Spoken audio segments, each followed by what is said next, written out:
The stars stretched endlessly before Captain Max Carter as he piloted his Federation scout ship, Orion, through the uncharted depths of the galaxy. His mission was routine scan the edges of unknown space for potential new planets and civilizations.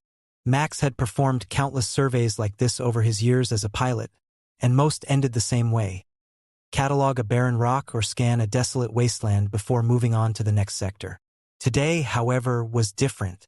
The scanners had picked up something, a small planet orbiting a sun-like star, hidden on the outskirts of a nebula. The planet was unmarked on any Federation maps, which was unusual in itself. The readings were strange too. Breathable atmosphere, lush vegetation, and signs of intelligent life. Max's heart quickened. This was the kind of discovery that could make a career. Neva Prime, he muttered, giving the unknown planet a name as he keyed in the approach.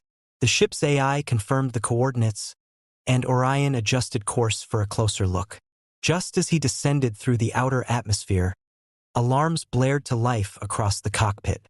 A sudden, violent storm ripped through the sky, dark clouds swirling with bursts of electricity. The ship lurched violently as plasma arcs crackled against the hull. The ion storm came out of nowhere, its intensity overwhelming the ship's shields and propulsion systems. "Damn it!" Max shouted, pulling the emergency controls. The display flickered, and systems failed one by one. In seconds, he lost control of the ship and Orion began to fall. The jungle canopy of Neva Prime rushed up to meet him as Max braced for impact. When Max awoke, his head was pounding, and a searing pain shot through his side. The Orion was a smoking ruin around him, wrecked beyond repair. He cursed under his breath, assessing his injuries, a gash along his ribcage and bruises from the crash, but nothing life-threatening. His training kicked in immediately. He needed to get out, gather supplies, and figure out his next move. Max grabbed what little survival gear he could salvage from the Recce blaster, some ration packs, and a damaged comm device that was now useless. With the dense jungle pressing in from all sides, he had no choice but to venture into the unknown. Neva Prime was a world unlike any Max had ever seen. The trees were massive, towering into the sky, their leaves glowing faintly with an eerie bioluminescence. Strange plants coiled around the trunks, and the air hummed with the sounds of alien creatures. The environment was surreal, dreamlike, but Max couldn't focus on its beauty. He needed to find shelter and water and fast. Hours passed as he trekked through the thick underbrush. The heat was oppressive, and he found himself sweating through his uniform, his wound throbbing with every step. The deeper he went, the more he felt an uneasy sensation creeping up his spine, as if he was being watched. Suddenly, Max heard a rustle. He spun around, blaster at the ready, scanning the dense foliage. There was movement, something fast. His heart raced. He aimed into the shadows, but before he could fire, a swift figure shot out from the jungle, knocking the weapon from his hand. He barely had time to react as he was surrounded. Out of the trees emerged tall, graceful figures, circling him like predators. They moved silently, almost as if they were part of the forest itself. It took Max a moment to realize what he was looking at: women, but not human. They were otherworldly. The women's skin shimmered with a pale blue hue, as if kissed by moonlight. Their hair, long and flowing, was a deep violet, contrasting sharply with the jungle's greens. Their eyes were large, glowing faintly in the dim light, radiating intelligence and something more primal. Each was adorned with intricate tribal markings that ran across their skin like living tattoos, and they wore armor made from materials Max didn't recognize, organic yet strong, like woven leaves and bone fused together. Max held his hands up, trying to show he wasn't a threat, but his heart hammered in his chest. He had encountered aliens before, but nothing like this. These women were warriors, and they were in complete control of the situation. One of them stepped forward, taller and more elaborately adorned than the rest. Her presence commanded respect, and Max knew instinctively that she was the leader. Her gaze was intense, and without a word, She raised her hand. A shimmering energy coursed through the air, and Max felt a sudden pressure in his mind. He staggered, clutching his head. "What are you?" The voice echoed inside his skull, but it wasn't spoken aloud. The leader was communicating telepathically. Max gritted his teeth, pushing against the foreign presence in his mind. "I'm not here to harm you," he managed to say aloud, struggling to focus through the mental invasion. "I'm from a distant world. My ship crashed. I'm just trying to survive." The pressure in his head eased, and the leader tilted her head, studying him with piercing violet eyes. Max could feel her probing deeper into his thoughts, scanning his memories, his emotions. He didn't resist, he couldn't. After what felt like an eternity, she lowered her hand, and the others stepped back. The tension in the air dissipated, and for the first time, Max could breathe. The leader finally spoke, her voice soft yet commanding. "You are not like the others who have come before." Her words were accented, as if she was speaking through him rather than to him. "You are different." Max frowned. "Others? What do you mean?" But before he could ask more, the leader made a gesture, and two of the warriors seized his arms. They moved with lightning speed, their strength surprising. Max tried to resist, but it was futile. He was dragged deeper into the jungle, their grip firm but not hostile. "Wait!" he shouted, struggling to keep his footing. "Where are you taking me?" The leader turned briefly, her expression unreadable. "You will see. If you wish to survive here, you must earn your place." Max swallowed hard, his mind racing. Earn his place? He wasn't sure what that meant, but one thing was clear: his fate was now in the hands of these mysterious women. And Neva Prime, it seemed, was far more dangerous and enigmatic than he had ever imagined. As the sun dipped below the horizon, casting the jungle in hues of purple and blue, Max found himself standing before the tribe's hidden village, nestled deep within the heart of the jungle. It was a breathtaking sight: homes built into the trees, glowing softly with the bioluminescent light of the plants. Waterfalls cascaded down rock formations, and strange creatures flitted through the air, illuminating the dusk with their wings. The women who had captured him, these Nevians, moved with purpose, their society organized and thriving. Max couldn't believe his eyes. How had this place remained hidden for so long? How had no one in the Federation ever found them? As he stood there, taking it all in, the leader of the tribe approached him once more. Her name, he would soon learn, was Zara. And as she looked at him with those glowing violet eyes, Max knew one thing for certain. His life on Neva Prime had only just begun. Max Carter never anticipated spending more than a few days on Neva Prime. He had initially clung to the hope that the Galactic Federation would find him, that rescue ships would detect his distress beacon and return him to the cold steel halls of the Orion fleet. But as weeks turned into months, and months stretched into an entire year, it became clear Max was alone on this alien world. Well, not entirely alone. The tribe of beautiful Nevian women had welcomed him into their village, though welcomed might be too generous a word at first. The tribe's leader, Zara, had been cautious in accepting him, making it clear that Max's survival here depended entirely on his ability to adapt. The Nevians were not like any species he had encountered before. They were intelligent, but their culture was vastly different from anything the Galactic Federation could have imagined. Max quickly learned that the Nevians lived by strict, ancient traditions. Their society was matriarchal, with women holding all positions of power. The men, it seemed, were a distant memory, extinct due to some ancient catastrophe or genetic failure that Zara never fully explained. The Nevians had survived by evolving into a self-sustaining society, one that was both physically and mentally advanced, and completely autonomous. At first, Max felt like an outsider, constantly under watchful eyes. Every move he made, every word he spoke, was observed with a quiet intensity. The Nevian language was complex, part spoken, part telepathic, and wholly alien to Max. He relied on gestures, expressions, and the occasional image that Zara would project into his mind. Over time, he began to pick up their words, and eventually he could communicate with them, though often haltingly. The women of the tribe were not just warriors. They were skilled artisans, hunters, and healers. Every Nevian had a role, a purpose. Zara, their fierce and enigmatic leader, embodied the spirit of the tribe. Her beauty was undeniable, violet hair that cascaded like a waterfall down her back, skin as smooth as marble, and eyes that glowed with wisdom and power. Yet it was her strength that stood out to Max. She carried the weight of leadership with both grace and precision, guiding her people through every challenge. Max had to prove himself daily. The Nevians did not fully trust him, and why would they? He was an outsider, a male, and a representative of an unknown species. But Zara saw something in him, something different. Whether it was his persistence or his resilience, she began to include him in more of the tribe's activities. At first, Max was tasked with menial work, gathering food from the jungle, building shelters, and helping maintain the village's defenses.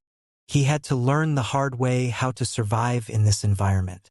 The Nevian jungle was dangerous, filled with creatures that could tear a man apart if he wandered too far or ventured into the wrong area. But the women knew the land like the back of their hand. They moved through the trees with ease, their senses finely tuned to the rhythm of the jungle. One day, as Max was struggling to gather water from one of the glowing streams, he found himself surrounded by a group of younger warriors.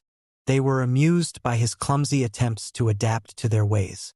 One of them, a fiery woman named Lyra, laughed openly as Max fumbled with the unfamiliar tools they used to carry water. "You won't last long here if you don't learn to move with the land," Lyra teased, tossing him a hollowed-out gourd that the Nevians used as water containers. Max caught it, his face flushed with frustration. "I'm doing my best," he muttered, trying not to snap. He wasn't used to being the weakest link. Back in the Federation, he had been a top-tier pilot, admired for his skill and adaptability. Here, on Neva Prime, he was little more than a clumsy outsider. "Your best isn't enough," Lyra replied with a smirk, her sharp blue eyes locking onto his. But there was no malice in her words, only challenge. That was when Zara appeared, silently watching from the edge of the clearing. Max hadn't seen her approach, but her presence sent a ripple through the air. The younger women stood taller, their playful demeanor fading as they deferred to their leader. Zara walked up to Max, her violet eyes assessing him. "You are not weak, Max Carter," she said, her voice calm but firm. "But you are not one of us. Not yet." Max bristled at the words. He wasn't sure what more he could do. "Then teach me. I've been trying to adapt to your ways, but it's difficult. I'm not like you." Zara's gaze softened, though only slightly. "You are different, yes, but strength comes not from imitation. It comes from understanding yourself and understanding this world." With that cryptic remark, Zara turned and motioned for Max to follow her.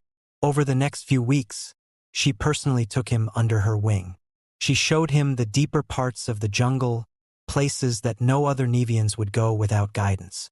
Together, they hunted the strange, agile creatures that roamed the forests, their energy-charged spears effortlessly taking down beasts that Max wouldn't have dared approach.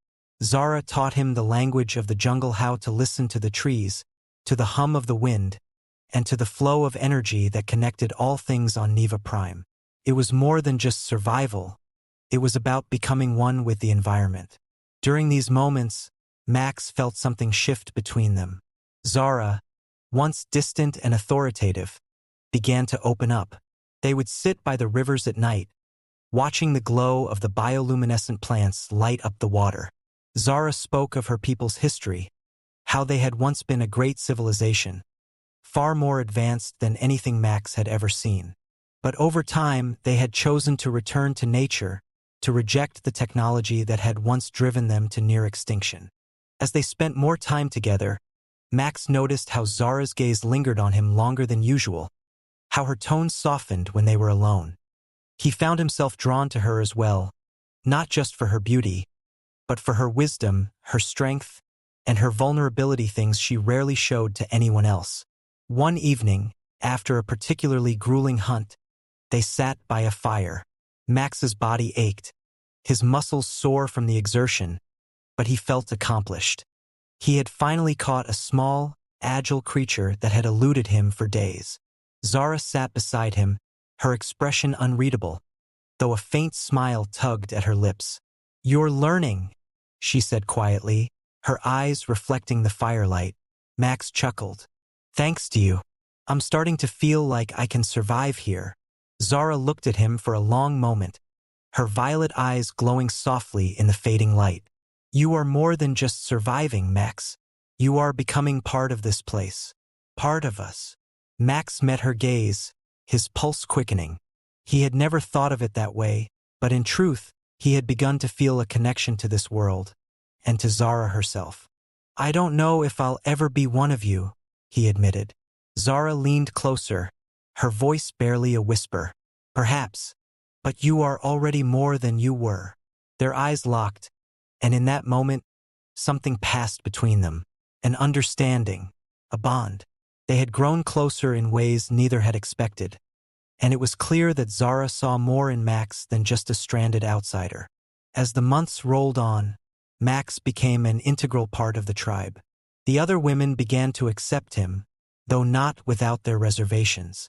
Zara's influence over the tribe was absolute, and her decision to bring Max into their fold carried great weight.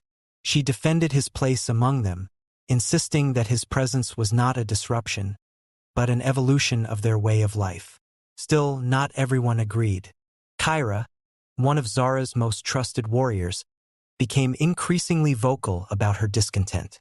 She was a powerful figure in the tribe, and while she respected Zara, she viewed Max as a potential threat, a male presence that could destabilize their delicate balance. She watched him closely, her sharp eyes always calculating, always waiting for him to make a mistake. Max could sense the tension building, but for now Zara's word held. He was a part of the tribe, and in time he would realize just how deep his connection to the Nevians would become.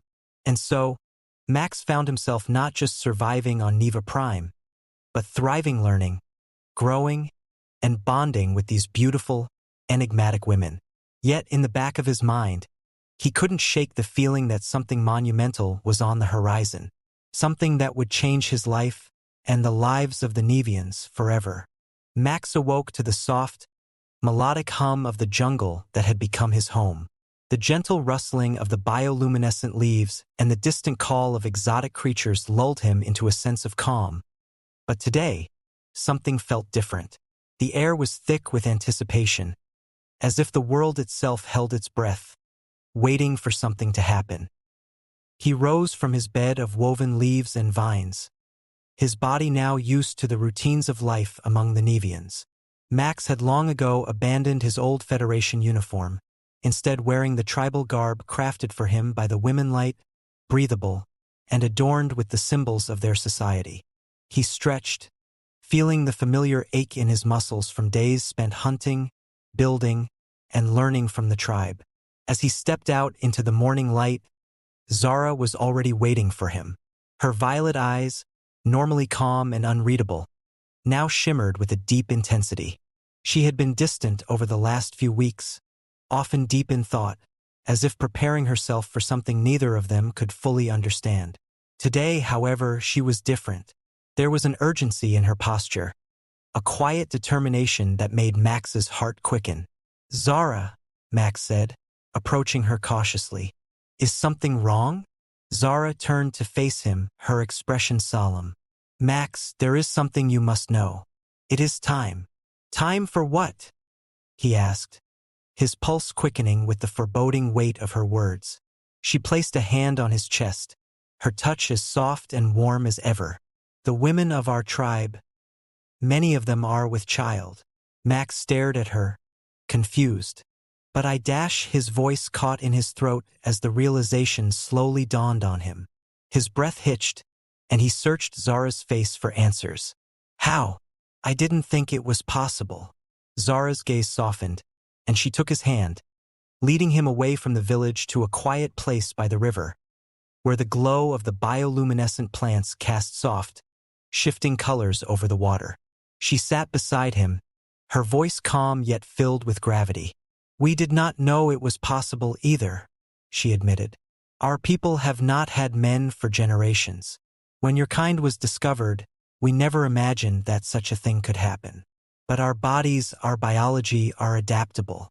We have the ability to blend, to take from other species and make it our own. And with you, something has happened that we could not have foreseen." Max's mind raced, the weight of her words sinking in.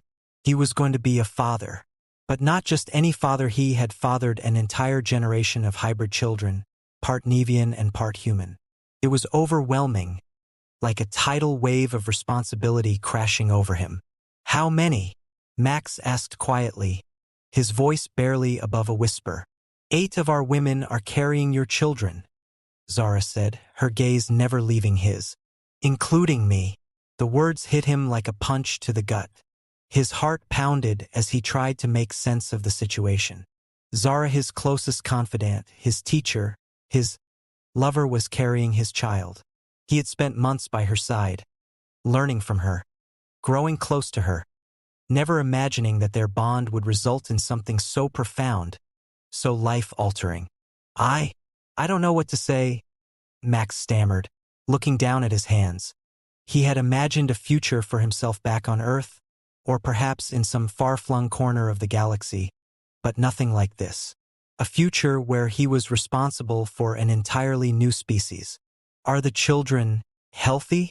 Will they be like me, or like you?" Zara smiled, a rare and genuine smile that Max had only seen a few times in their many months together. "They will be like both of us. Their bodies are strong, already growing faster than normal.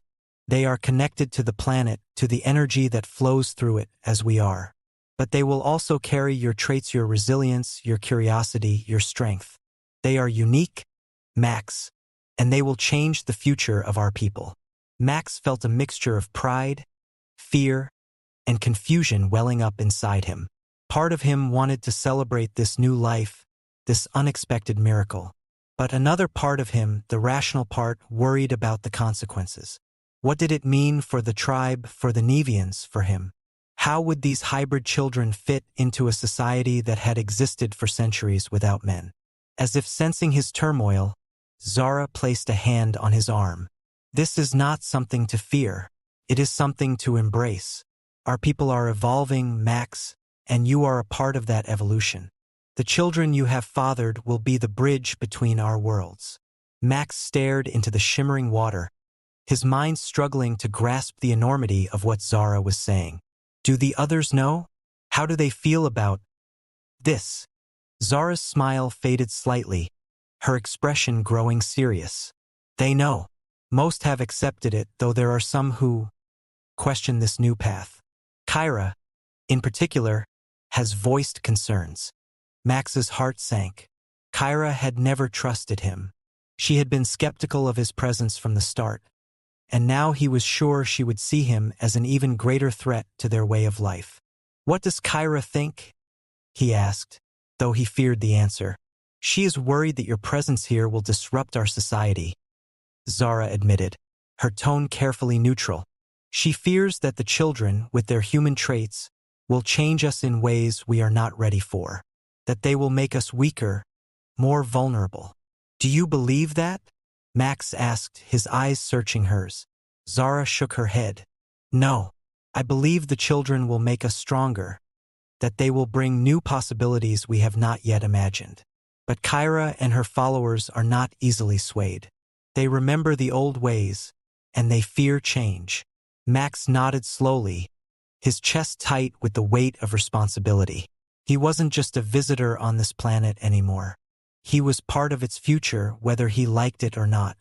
Over the following weeks, Max watched as the village buzzed with excitement and tension. The pregnant women were cared for with the utmost reverence, the tribe gathering around them in support. Despite the initial surprise, many of the Nevians viewed the coming children as a gift, a sign that their people would thrive in new ways. But Kyra's opposition became more vocal. She was not outright hostile, but her presence was a constant reminder that not everyone was comfortable with Max's influence.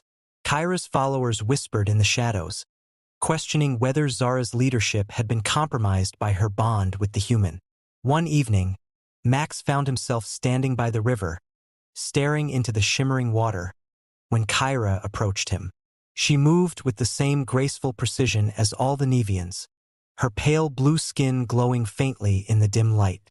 "You have changed our world, Max Carter," Kyra said, her voice quiet but firm. Max didn't turn to face her, his gaze still fixed on the water. "I didn't mean to," he replied, "but I won't apologize for it either."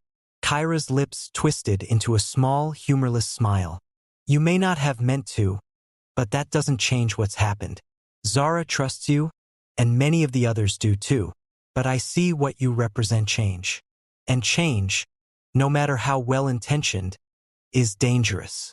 Max finally turned to face her, his expression serious. "I don't want to destroy what you have here, Kyra. I only want to help." Kyra's eyes narrowed. "Help or control? The children will be half human, half Nevian. What happens when they grow up? When they start asking questions about their origins? Will they follow our ways, or will they seek out the stars like you?" Max's heart clenched at the thought. He had no idea what the future held for the children, but he knew one thing for certain: they were a part of both worlds, and that meant they would have to decide for themselves where they belonged. "They will choose their own path," Max said, his voice steady. "And whatever that path is, I will stand by them, just as I stand by this tribe." Kyra studied him for a long moment before finally speaking. "We shall see, Max Carter. We shall see." Months passed, and the time for the children's birth drew near. The tension in the village reached its peak as Kyra's faction grew more vocal, but Zara remained firm in her leadership, guiding the tribe through the uncertainty. Finally, the day came. Max stood by Zara's side as she gave birth to their child, a beautiful, healthy baby with skin that shimmered with a mix of blue and human tones. The child's eyes opened, glowing with the same violet hue as Zara's, but with a spark of something new, something human. As Max held his newborn daughter in his arms, he felt a swell of emotion so powerful it brought tears to his eyes. This tiny being, this miracle, was the future. Not just for him, but for the Nevians, for the galaxy. She represented the union of two worlds, and the hope that, despite the challenges, they could thrive together.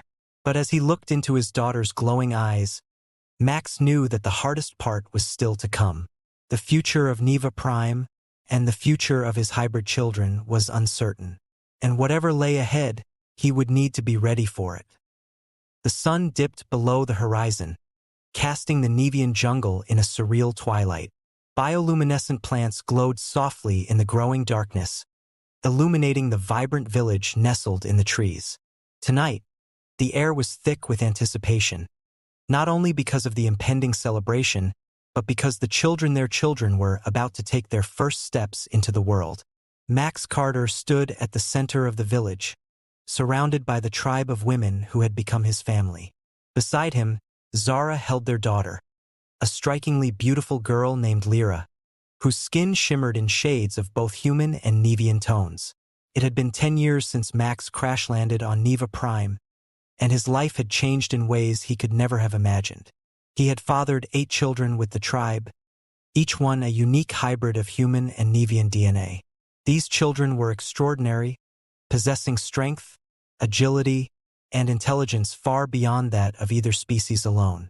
They were not only the future of the Nevian people, but also a bridge between two very different worlds. Max's heart swelled with pride as he watched the children playing together, their laughter echoing through the trees. They were fast, unnaturally fast, and already stronger than most of the tribe's adult warriors. Their senses were heightened, their minds sharper, and they communicated with one another telepathically, something Max had never fully mastered despite years of effort. Zara stood tall beside him, her violet eyes glowing softly in the dim light. She had aged gracefully, her beauty and strength as commanding as ever. Over the years, she had become more than just his leader or his lover. She was his equal, his partner in guiding this new generation. Together, they had created something incredible, something that would change the future of Neva Prime forever. But not everyone saw it that way. Kyra, who had once been Zara's most trusted warrior, had become increasingly vocal in her opposition to the changes Max had brought to their world. She stood on the outskirts of the gathering, her expression dark and brooding. Her followers, those who feared the hybrid children, gathered around her, casting wary glances toward Max and Zara. Max could feel the tension in the air, a silent undercurrent of unease that had been growing for months. Kyra's distrust of him had only deepened over the years, and now, with the children reaching their 10th year, the conflict within the tribe was coming to a head. As if sensing his thoughts, Zara placed a hand on his arm. "It will be fine," she said softly, her voice calm yet resolute. "The tribe has accepted the children, and tonight, we celebrate their place among us." Max nodded, though he couldn't shake the feeling that something was about to happen. The tribe had, for the most part, embraced the hybrid children, but Kyra's faction was growing. They believed that the introduction of human genes would weaken their people, that the children represented an unpredictable future. And Kyra, ever the traditionalist, was determined to protect what she saw as the purity of Nevian culture. "Kyra won't stop until she feels she's been heard," Max said, his voice low. "She thinks I'm a threat." "You are a threat," Zara replied, her tone matter of fact. "To the old ways. But the old ways cannot last forever. Our people must evolve or we will die. The children are the key to that evolution." Max glanced at Zara, appreciating her unflinching resolve. She had always been the strongest among them, and it was her leadership that had kept the tribe united through the turmoil of the past decade. Yet even she couldn't ignore the growing divide within their people. As night fell, the tribe gathered around the central fire for the ceremony. The children, dressed in the traditional garb of the Nevians, stood in a circle around the flame, their faces illuminated by the flickering light. Max watched with a mixture of awe and apprehension as Zara stepped forward to address the tribe. "We are here tonight to honor the future," Zara began, her voice carrying through the night air. "For 10 years, we have watched these children grow. They are strong, they are wise, and they carry within them the spirit of our people, as well as the strength of their father's kind. They are the bridge between our past and our future, and they will lead us into a new age." The tribe murmured in agreement, but the tension was palpable. Max could see Kyra standing at the edge of the gathering, her arms crossed, her expression hard. Zara continued, her eyes scanning the crowd. "We must not fear change. We must embrace it. The children are not a threat. They are a gift. They will guide us, protect us, and ensure that the Nevian people continue to thrive for generations to come." As Zara finished, Kyra stepped forward, her face set in grim determination. "And what of our traditions?" she demanded, her voice sharp and cutting. "What of the way we have lived for centuries? The children may be strong, but they are not pure. They are not fully Nevian. How can we trust that they will uphold our way of life?" The crowd shifted uneasily, eyes darting between Kyra and Zara. Max felt his muscles tense, ready for whatever was about to unfold. Zara, however, remained calm, her gaze steady. "Our way of life has brought us here to this moment," Zara replied, her tone unwavering. "But it cannot carry us forward. The children are Nevian in spirit, even if their blood is mixed. They will protect our people, Kyra. They will lead us." Kyra's eyes narrowed, her voice rising. "Or they will destroy us. They carry the blood of an outsider. How do we know they won't seek to leave us behind, to follow their father's people into the stars?" Max stepped forward before Zara could respond, his gaze locking onto Kyra's. "I am not here to take anything from you," he said, his voice steady. "I never asked for this, but it happened. The children are as much a part of this world as any of you. They belong here with you, and they will choose their path when the time comes. But I promise you, Kyra, they will protect this tribe, just as I have." Kyra stared at him, her expression hard to read. For a moment, the tension in the air was unbearable, and Max braced himself for the worst. But then one of the children stepped forward, Lyra, his daughter with Zara. She looked up at Kyra with her glowing violet eyes, the same determination in her gaze that Max had seen in Zara many times before. "We are both Nevian and human," Lyra said, her voice clear and confident, despite her young age. "But we are part of this tribe and we will fight to protect it, just as our mother does, just as our father does." The crowd murmured in surprise, and Max felt a surge of pride swell in his chest. Lyra's words had struck a chord. The other children stepped forward as well, standing beside her, their heads held high. Zara looked at Kyra, her gaze firm. "The children have spoken. The future is clear." For a long moment, Kyra stood frozen, her face a mask of conflicted emotions. Finally, she lowered her head, her voice soft but resolute. "Then the future belongs to them." The tension broke, and a sense of relief washed over the tribe. Max exhaled, feeling as if a weight had been lifted from his chest. The divide hadn't been healed completely, but the tribe had taken the first step toward accepting the new future. As the night wore on, the celebration began in earnest. The tribe danced and sang around the fire, their voices echoing through the jungle, a symphony of hope and renewal. Max stood with Zara, watching the children play and laugh with the other members of the tribe. His heart was full, knowing that despite the challenges ahead, they had secured a place in this world for themselves and their children.